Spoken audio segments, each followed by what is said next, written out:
নমস্কাৰ, আপোনালোকে চাবলৈ আৰম্ভ কৰিছে টাইম অফ আছাম আৰু মই মাধুৰ্য্যই স্বাগতম জনাইছো আমাৰ এই বিশেষ প্ৰতিবেদনৰ মাজলৈ। শেহতীয়া 15টা দিনৰ যি আচলতে বিধ্বংসী বানৰ ৰূপ বা বিধ্বংসী বানৰ কথা আমি হয়তো প্ৰতিজন দৰ্শকক দ্বিতীয়বাৰ আচলতে কোৱাৰ প্ৰয়োজন নাই। শেহতীয়া এই বানে কেৱল এখন ঘৰ নহয়, বহু ঘৰৰ বহু আশা, বহু ঘৰৰ বহু সপোন আচলতে নিমিষতে শেষ কৰি পেলালে। শেহতীয়াকৈ বানৰ যি পৰিস্থিতি, কিছু খাম কাটিছে, পানী শুকোৱা পৰিলক্ষিত হৈছে যোৰহাটতে হওক, চৰাইদেউতে হওক বা শিৱসাগৰতে হওক। কিন্তু তাৰ পাছৰ পৰ্যায়ত আচলতে বিভিন্ন ধৰণৰ ৰোগে দেখা দিয়া পৰিলক্ষিত হৈছে। বিশেষকৈ যিসকল শিশু বা বৃদ্ধ আছে তেওঁলোকৰ জ্বৰ হোৱা পৰিলক্ষিত হৈছে। আৰু প্ৰধানকৈ যদি মই উল্লেখ কৰোঁ, চৰ্মৰ ৰোগৰ কিন্তু খুবেই আচলতে প্ৰাদুৰ্ভাৱ বৰ্তমান সময়ত পানী শুকোৱাৰ পাছতে দেখিবলৈ পোৱা গৈছে। আৰু মই বৰ্তমান উপস্থিত আছো যোৰহাটত, আৰু আমাৰ সৈতে আজি আমাৰ এই বিশেষ প্ৰতিবেদনত উপস্থিত আছে যোৰহাটৰ জ্যেষ্ঠ চৰ্মৰোগ বিশেষজ্ঞ কে শৰ্মা ছাৰ। কোনোধৰণে ছাৰক স্বাগতম জনাইছো আমাৰ এই আপুনিতো কৈছে যে উজনি অসমৰ বিভিন্ন জিলাত আজি প্ৰায় এমাহেই হ'ল আৰু যথেষ্ট মানে ক্ষতি সাধন কৰিছে। আৰু এই ক্ষতি সাধনৰ ফলত বহুত মানুহ এতিয়াও শিবিৰত আশ্ৰয় লৈ আছে। যদিও পানী কমিছে, আমি এই পানী কমাৰ লগে লগে কিছুমান ৰোগ আপুনি উল্লেখ কৰাৰ নিচিনাকে এই আহি পৰে। আৰু এইটো স্বাভাৱিকতে এইটো আমি দেখিবলৈ পাওঁ যে অন্যান্য জ্বৰ, কাহ, পানী লগা ইত্যাদিৰ উপৰিও আমি দেখিবলৈ পাওঁ যে চৰ্মৰোগৰ কথাটো, চৰ্মৰোগ বেলেগ বেলেগ ধৰণৰ এই চৰ্মৰোগে এই মানুহখিনিক আক্ৰান্ত কৰি আহিছে।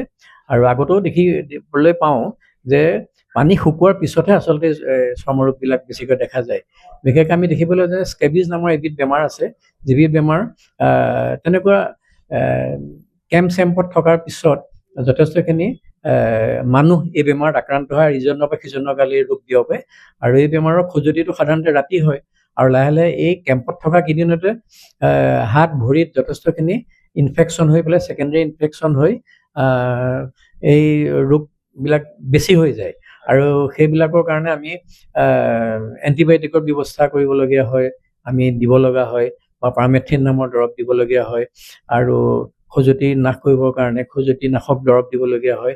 আৰু তেনেকৈ আমাৰ ডক্টৰখিনি যিখিনি মানুহে সহায় কৰি আছে অলৰেডি, বা বিভিন্ন অৰ্গেনাইজেশ্যনে দৰৱ চৰৱ দিছে, তাৰ মাজতে আমি এইবিলাক তেওঁলোকক আমি তেনেকৈ সহায় কৰিব পাৰোঁ।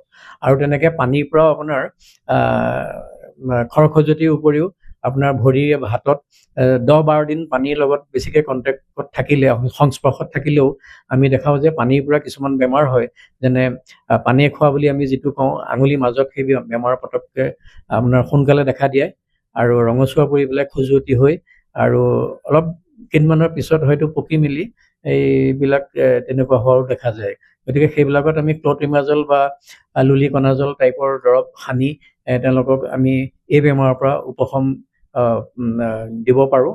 আৰু তেনেকুৱা ধৰণে আৰু যিবিলাক জ্বৰ চৰ ইত্যাদি হয়, তেনেকুৱা ক্ষেত্ৰত এণ্টিবায়'টিক দি পেলাই আৰু চিকিৎসাটো আগবঢ়া হয়। আৰু গতিকে এই ক্ষেত্ৰত আমি ক'বলৈ বিচাৰোঁ যে ছালৰ যথেষ্ট বেমাৰ পানী শুকোৱাৰ পিছতহে দেখা যায়।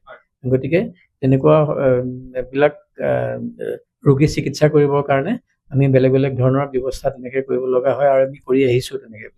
মই লগতে এটা কথা উল্লেখ কৰিব লাগিব, বানবিধ্বস্ত যি অঞ্চল, সেই অঞ্চল আচলতে অৰ্থনৈতিকভাৱে কিন্তু দুৰ্বল হৈ পৰিলে সেই বিশেষ পৰিয়ালবিলাক, সেই ব্যক্তিসকল।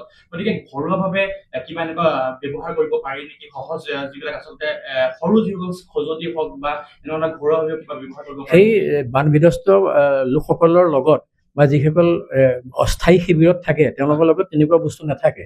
গতিকে চাবোন পিচ থাকে, চাবোনে ধুই চাফা চিকুণ কৰিবলৈ আমি ক'ব পাৰোঁ, কিন্তু পানীটোতো লেতেৰা হৈ থাকে।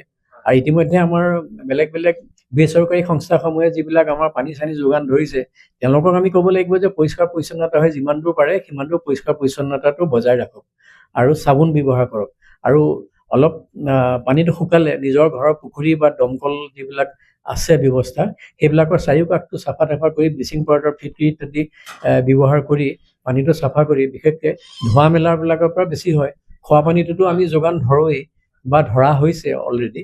গতিকে খোৱা পানীৰ ক্ষেত্ৰত ইমান প্ৰব্লেম নহ'লেও ধোৱা বা বাহিৰৰ পৰা আমি যিখিনি পানী ব্যৱহাৰ কৰোঁ কাপোৰ চাপোৰ ধোৱাত, সেইবিলাকে বেছি অপকাৰ কৰেগৈ। গতিকে খোৱা পানীটো ভাল বুলিয়ে ক'ব পাৰোঁ যে যিখিনি দিয়া হৈছে আৰু নথকাৰ তুলনাত খোৱা পানীখিনি যিখিনি দিয়া হৈছে সেইখিনিতো দিয়া গৈছেই, গতিকে সেইখিনি চলি যাব আৰু ধোৱাখিনি অন্ততঃ যত্ন ল'ব লাগে। শেহতীয়াকৈ মানে নগৰাঞ্চল আৰু গ্ৰামাঞ্চল আচলতে দুইটা অঞ্চলকে প্ৰভাৱিত কৰা পৰিলক্ষিত হ'ল। গ্ৰামাঞ্চলৰ লগতে যিসমূহ আচলতে বাগান অঞ্চল আছিলে বা বাগান থকা অঞ্চল আছিলে, সেই অঞ্চলটো আচলতে খুবেই পিছপৰা।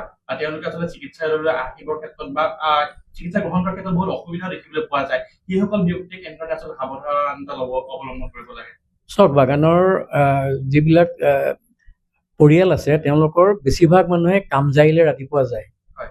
বেলেগ বেলেগ জেগাত বেলেগ বেলেগ এৰিয়াত অমুক লাইনত যাব তমুক লাইনত যাব, সেইবোৰ তেওঁলোকৰ ৰাতিপুৱা নিৰ্দিষ্ট জেগাত যাবলৈ ঠিক কৰি দিয়া হয়। আৰু তেওঁলোকে ঘৰত থাকিবলৈ সময় নাপায়। ঘৰত কেঁচুৱাটো ধৰক বাহিৰৰ বাগানৰ মাজত ক'ৰবাত গছৰ তলত একেলগে কেঁচুৱাবিলাক থৈ দিলে তেওঁলোকৰ বেমাৰ হ'ল নানান ধৰণৰ। আৰু ঘৰলৈ অকণমান সময় লাঞ্চ টাইমত আহে, তাৰপিছত কামজাৰিলে যায়গৈ, আকৌ গধূলি ঘৰলৈ উভতি আহি তেওঁলোকৰ সময় নাথাকে হাতত। ৰাতিটো অকল ঘৰত থাকে, খাই বৈ শুই থাকে। তেওঁলোকক আমি ক'বলৈ লাগিব যে যিমান পাৰে সিমান তেওঁলোকে এই তুলি চুলিবিলাক ৰ'দত চ'দত দি যিমান পাৰে চাফ চিকুণ কৰি ৰাখিব লাগে। আৰু বাচ্ছাবিলাক কেঁচুৱাবিলাক তেওঁলোকৰ ভালকৈ চাফ চিকুণ কৰি ধুৱাই মেলি যিমান পাৰে সিমান যত্ন ল'ব লাগে।